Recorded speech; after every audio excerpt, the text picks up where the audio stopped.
Alors, présentation vidéo de ce petit sac de compression. Donc, tissu très fin. Tiens, on va le peser, voir un peu ce que ça vaut. Très fin, donc...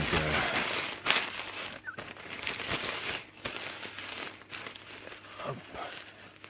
Ouais, il prendra vraiment pas de place. Sûrement fragile, mais ça, difficile à dire. Alors, c'est pas un vrai compression au niveau de l'air. C'est un compression avec les sangles. Ils disent qu'il est étanche, là je pense pas. Parce que si je fais ça... Voilà, là je l'ai gonflé. Merde, oh, on recommence ça.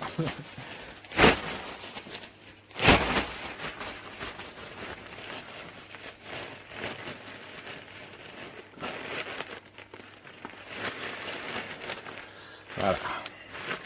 Donc compression à l'air on oublie. Et ce qu'il est étanche à l'eau, ben, on va essayer. On va le remplir d'eau dans la douche et voir ce que ça donne. Donc en tout cas voilà, une petite corde très sympa. Les coutures très basiques. Basique. Ouais, bon, c'est pas du super renforcé, mais bon. Très bien là-dessus. Là, j'ai la grosse couette. Alors, c'est la couette du chien, c'est couette une place. On va essayer de la mettre dedans. C'est peut-être un peu gros, mais on va essayer de voir ce que c'est. Et ben, ça rentre. Incroyable.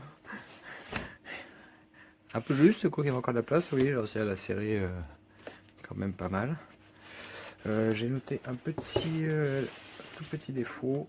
Bon, je sais pas si c'était possible d'éviter. C'était où? Ah, là. Hop, je suis encore dans le cadre. Voilà. On va faire attention à bien le fermer parce que sinon ça va faire gouttière. C'est pas grand chose si où il y a le fil. Ils ont ouvert un peu trop bas à mon goût. Je vais peut-être le recoudre, le refermer plus haut. Il y a aussi ça d'ailleurs, j'ai pas fait attention. Ça c'est nickel. Du coup, pour le fermer. Voilà. Oui, vraiment, il y a encore de la place. On aurait pu l'avoir un peu plus grande, mais il aurait pu être étanche. C'est le XL que j'ai. Donc voilà, pour une côte comme ça vous donne une idée un peu du volume.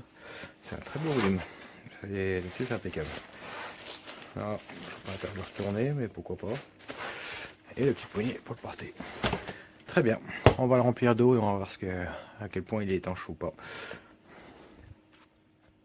Ok, on va essayer d'une main. Donc j'ai mis le pommeau de douche. Eau froide.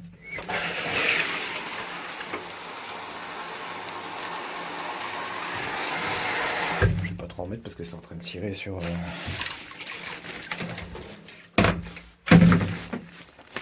Et là, ça fuit. Alors, où ça fuit? Ça fuit sur les coutures. Alors, ce que vous voyez... Mais ça fuit pas tant que ça. Je m'attendais à bien pire. Bah, quelques gouttes. Bah, ça fuit vite. Ça s'est arrêté. Ah non, ça fuit aussi au niveau du tissu, on dirait. Ouais, bon. Alors, ce que vous voyez... Oui, on voit. Donc, ça va. Ça va. Ok. Alors, bon, c'est pas étanche à 100%. Je m'y attendais pas vraiment. Clairement, je me doutais que c'était pas étanche. De toute façon, ces tissus, très vite trouvé. Mais vu les coutures qu'il y avait en simple couture, il faut pas s'attendre à empêcher. Ah bah voilà, tiens, c'est au niveau des fixations, c'est cool. Ah, vous voyez, c'est vraiment les coutures qui fuient. Donc voilà, c'est pas une mauvaise surprise. Évidemment, il n'est pas étanche. Mais c'est dommage. C'est dommage. Alors, s'il pleut, ça devrait le protéger. Il faut vraiment prendre une sacrée tempête. Parce que l'eau d'ici 40, ça peut humidifier un peu ce qu'il y a dedans. Ça peut humidifier. Après, ce qu'il faut, il y a des produits pour faire les coutures et tout. Mais si on a un vrai sac étanche, c'est plus le même prix, c'est pas le même poids non plus.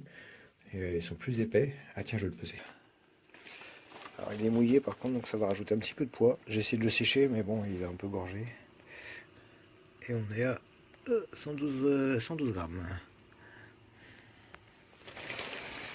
Voilà. Donc voilà. Oh, je n'arrête pas de me répéter. Non, ça va, je suis content.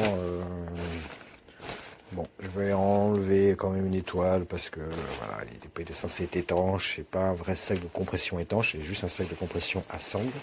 C'est deux choses différentes. Donc c'est un peu trompeur. Mais c'est pour chipoter. Hein. Moi, je sais même pas si je vois une étoile en vrai. C'est peut-être un peu trop chipoté. Non, je vais le dire en tout cas.